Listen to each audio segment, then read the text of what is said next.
नमस्कार दोस्तों, स्वागत है आपका हमारे चैनल में। मैं हूं अनुराग और ये है मैं हूं सुमन।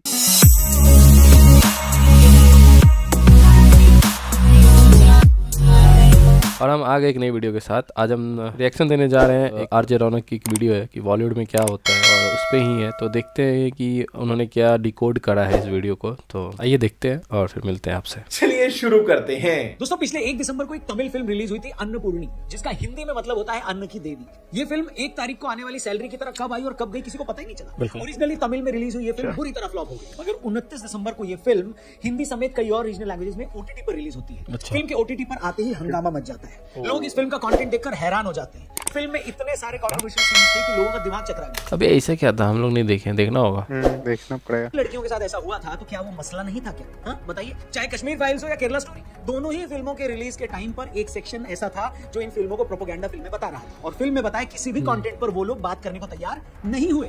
लेकिन जब अन्नपूर्णी जैसे विशुद्ध 24 कैरेट खरी प्रोपेगेंडा फिल्म बनती है तो यही लोग फेविकॉल की लस्सी बनाकर अपना मुंह सी लेते हैं। वरना आप ही बताइए, ऐसी क्या मतलब है जिसमें फिल्म की हीरोइन को आप पुजारी की बेटी दिखाते हो? वो पुजारी की बेटी जिसके घर में कभी नॉनवेज नहीं बना और जाहिर तौर पर बनेगा भी क्यों। लेकिन कॉलेज पहुंचने पर अचानक ये लड़की को लगता है कि नहीं उसे तो शेफ बनना है, मगर वो नॉनवेज तो काट नहीं सकती। लड़की जब इस कंफ्यूजन में होती है तभी उसे इस कंफ्यूजन से निकालने के लिए उसका मुस्लिम बॉयफ्रेंड आ जाता है। मुस्लिम बॉयफ्रेंड उसे कन्विंस करता है कि अरे भगवान राम भी तो मांसाहारी थे, तो तुम इतना क्यों हिचकिचा रही हो? अब देखिए, मेरे इस पर बहुत सारे सवाल हैं। पहली बात तो ये कि किसने कह दिया कि अगर कोई इंसान शेफ बनना चाहता है या दुनिया में जितने भी प्रोफेशनल शेफ हैं उन्हें नॉनवेज बनाना ही पड़ता है। फिल्म की हीरोइन बिना नॉनवेज बनाए भी तो शेफ बन सकती थी। फिल्म कोई सऊदी अरब में तो बन नहीं रही है या किसी ऐसे देश की कहानी तो है नहीं कि जहां पर लोग वेज नहीं खाते। आज भी भारत में एक बहुत बड़ी आबादी है जो सिर्फ वेज खाती है। ऐसे में उस लड़की की क्या मजबूरी हो गई कि भैया मुझे शेफ बनना है तो नॉनवेज तो काटना ही पड़ेगा या खाना ही पड़ेगा? बताइए। चलो एक पल के लिए ये मान भी लिया कि लड़की को नॉनवेज बनाना था, मगर इस बात को कन्विंस करवाने के लिए वहां एक मुस्लिम बॉयफ्रेंड की ही क्या जरूरत थी? बताइए। मुस्लिम बॉयफ्रेंड अगर दिखाया भी हो तो वो वाल्मीकि रामायण को कोट करके उसे कन्विंस कर रहा है। वाल्मीकि रामायण सुना क्या बेटे, वाह, तुम तो बड़े हेवी ड्राइवर निकले। हद हो गई डेढ़ शानेपंती की। इस तरह तो कल को कोई इसके उलट फिल्म बना दे जहां पर एक ऐसा टॉपिक है जिसमें हिंदू हीरो मुस्लिम हीरोइन किसी ऐसे बात के लिए कन्विंस करता है जो उसके फेथ के अगेंस्ट, और लड़की जब ना माने तो वो उसे उसी के मजहब पर ज्ञान देने लगे। वाह बेटे वाह। अब आते हैं सबसे बड़े झूठ पर। वही झूठ जो कुछ दिन पहले एनसीपी के नेता जितेंद्र आवाड ने बोला था, और वही झूठ इस फिल्म के मुस्लिम हीरो के मार्फत फिर से फैलाया जा रहा है। और झूठ ये कि भगवान राम मांसाहारी थे।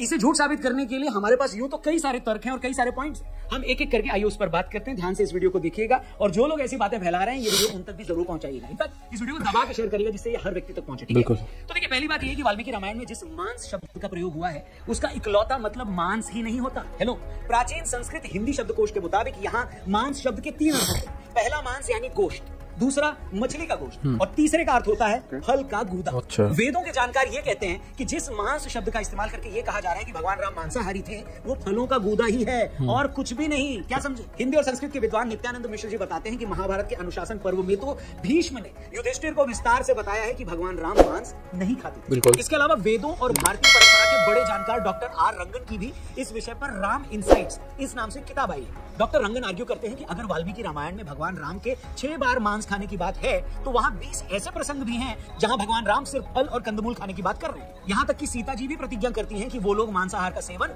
नहीं करेंगे। डॉक्टर रंगन कहते हैं कि बहुत से लोग ये कहते हैं कि भगवान राम तो क्षत्रिय थे और क्षत्रिय तो मांसाहार खाते ही थे, तो भगवान राम भी खाते ही होंगे। डॉक्टर रंगन कहते हैं कि उस वक्त तो क्षत्रिय 1 से ज्यादा शादियां भी करते थे, मगर भगवान राम ने तो नहीं की, इसलिए सिर्फ उनके क्षत्रिय होने की बात करके उनके बारे में झूठ नहीं फैलाया जा सकता। भगवान श्री राम ने वनवास जाने से पहले भी प्रतिज्ञा ली थी कि इन 14 वर्षों में मैं निर्जन वन में रहूंगा और मुनियों की भांति बिना मांस खाए सिर्फ मधु, मूल और फल पर जीवित रहूंगा। तो दोस्तों, मुझे लगता है कि इतने तर्क किसी भी इंसान को यह विश्वास दिलाने के लिए काफी हैं कि हकीकत आखिर है क्या। मगर ये देखकर हैरानी भी होती है और दुख भी होता है कि प्रभु श्री राम के विशाल व्यक्तित्व से कोई सीख लेने के, उनके गुणों की चर्चा करके उसे जीवन में उतारने के कुछ लोग उनके इर्द गिर्द हवाई विवाद पैदा करने की कोशिश करते रहते हैं। बताइए, अभी तो हम फिल्म अन्नपूर्णी का जिक्र कर रहे हैं, मगर ये कहने में कोई हर्ज नहीं है कि हिंदी फिल्में तो सनातन के ऐसे अपमान से भरी पड़ी है। ऐसी कितनी ही फिल्में आपने देखी होंगी जिसमें विलेन को तिलकधारी दिखाया जाता है, अपराधी को मंदिर का पुजारी दिखाया जाता है। 1957 में एक फिल्म आई थी मदर इंडिया, उसमें दिखाया कि लाला का कैरेक्टर हीरोइन का रेप करता है। रेप वाले सीन से पहले दिखाया गया है कि कैसे वो आरती कर रहा है। उसी तरह 80s में आई राम तेरी गंगा मैली फिल्म में हीरोइन बनारस के घाट पर मदद मांगती है और उसके साथ वहां पर दुष्कर्म हो जाता है। वहां भी लोग एक मंत्र जाप कर रहे होते हैं। इसी तरह 1982 में अमिताभ बच्चन, राखी और विनोद मेहरा की फिल्म आई थी बेमिसाल। इस फिल्म के एक सीन में अमिताभ बच्चन कहते हैं, या यूं कहें कि डायलॉग राइटर्स उनसे कहलवाते हैं कि यूं तो सारे हिल स्टेशन अंग्रेजों ने बनाए थे, मगर कश्मीर इकलौता ऐसा हिल स्टेशन है जिसे मुगलों ने खोजा। क्या बात है, कश्मीर को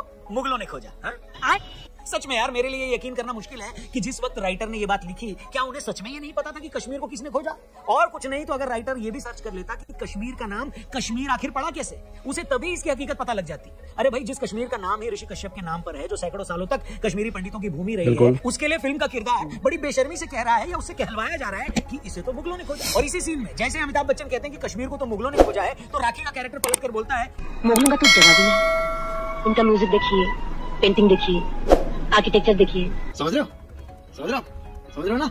अब आप देख रहे हैं किस तरह चीजें धीरे धीरे जनता के मन में फीड की जाती है। अब ये सब अगर कोई पॉलिटिकल पार्टी करे तो समझ में भी आता है, मगर फिल्म की आड़ में इस तरह का एजेंडा चलाना सच में शर्मनाक है। दोस्तों, हिंदू पुजारी का बलात्कारी होना, हिंदू विलन का तिलकधारी होना, संस्कृत निष्ठ हिंदी बोलने वाले को जोकर बताकर पेश करना, मुगलों की शान बढ़ाने के लिए कश्मीर की खोज को जबरन उनसे जोड़ देना, ये सब प्रोपेगेंडा नहीं था तो और क्या था बताइए? और यहाँ एनिमल फिल्म में बॉबी देओल के कैरेक्टर को मुस्लिम दिखा देते हैं, तो इसमें कुछ लोगों को सांप्रदायिक साजिशें नजर आती है। हेलो, क्या बात है सर, क्या बात है सर, क्या बात, ये बात है। और हैरानी की मतलब अभी तक जो बोल रहे हैं ना, फैक्ट के साथ बोल रहे हैं भाई। पूरा दिखा के बता रहा है फैक्ट। बात ये कि आज सोशल मीडिया की इतना स्ट्रांग होने के बावजूद, आम लोगों में अपने कल्चर को लेकर इतनी अवेयरनेस बढ़ने के बावजूद कुछ लोग एजेंडा फैलाने से बाज नहीं आ रहे हैं। और ये देखकर और भी ज्यादा दुख होता है कि एक तरफ पूरा देश, पूरा समाज, देश का हर गली मोहल्ला राममय हो चुका है, लोग सिर्फ 2 महीने में दूसरी दिवाली मनाने की तैयारी कर रहे हैं, वहीं पर दूसरी तरफ कुछ लोग अब भी प्रभु श्री राम पर आपत्तिजनक बातें करने में लगे हुए हैं। मगर जैसा कि कहते हैं ना कि सूरज पर थूकने से सूरज तो नहीं बुझता, मगर आपका मुंह जरूर गंदा हो जाता है। तो हमारी शुभकामनाएं हैं ऐसे लोगों के साथ जो लगातार ऐसी बातें करके अपना मुंह, अपनी जबान गंदी करवाएं। बाकी हम ऐसे लोगों की खबर बराबर लेते रहेंगे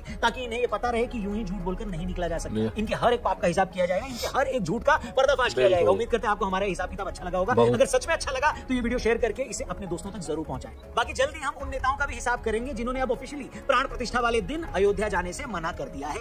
इनके ऊपर भी एक वीडियो जल्दी यहाँ पर लाएंगे। फिलहाल जाएंगे, आप चैनल सब्सक्राइब करके जाइएगा, फेसबुक पे देख रहे हैं तो हमारे पेज को जरूर लाइक करिएगा। और तो दोस्तों, ये वीडियो देखने के बाद हमें मालूम पड़ा कुछ बॉलीवुड फिल्म में जो कि एक नया भी मूवी आया है जो कि आरजे रौनक की वीडियो में दिखाया गया, उसमें भी थोड़ा पोर्ट्रेट अलग तरह से, गलत तरीका से किया जा रहा है।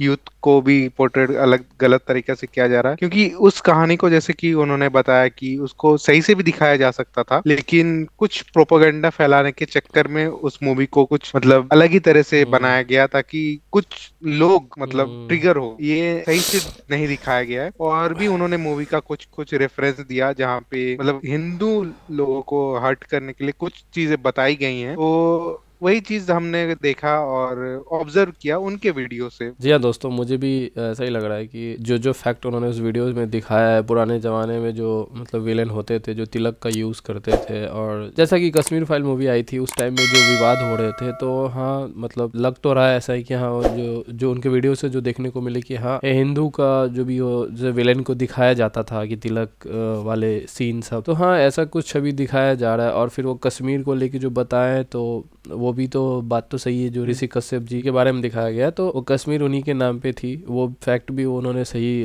दर्शाया है अपने वीडियो के माध्यम से जो इन्फॉर्मेशन मिली। और अभी क्या ही बोले, अपना देश किधर जा रहा है, जब भगवान राम पे भी क्वेश्चन उठा रहा है कि ये करते थे तो ये खाते थे, तो फिर अभी क्या ही बोले। जिस हिसाब से भगवान राम पे जो बताया जा रहा है कि वो ऐसे कुछ मांस वर्ड का जो यूज किया गया, तो उसको बहुत अच्छे से आरजे रौनक ने डिकोड करा कि क्या होता है, तो उन्होंने सही जवाब दिया। और मेरे हिसाब से तो आरजे रौनक ने एकदम फैक्ट के साथ बचा दिया है। बाकी उन्होंने और भी कहा है कि राम मंदिर पे वीडियो आएगा, हम उस पर जरूर रिएक्शन देंगे। बाकी आपको क्या लगता है कि बॉलीवुड में जो इन्होंने बताया है कि इस वीडियो के माध्यम से कि ऐसा कुछ हो रहा है, क्या है आपको लगता है ये सही है या गलत है? आप कमेंट करके हमें बता सकते हैं। तो दोस्तों, इसी के साथ इस वीडियो को एंड करते हैं और मिलते हैं नए वीडियो के साथ। तब तक के लिए अपना ध्यान रखें, ख्याल रखें, अच्छे से रहें और हमेशा स्माइल करते रहे और हमें ऐसे ही सपोर्ट करते रहे। हमारे चैनल को सब्सक्राइब करें और प्लीज़ जितना हो सके जरूर इस वीडियो को शेयर करें और साथ ही प्लीज़ सब्सक्राइब जरूर करें, इससे हमें बहुत ही खुशी मिलती है। Keep watching, keep subscribing, till then take care. जय हिंद। जय हिंद।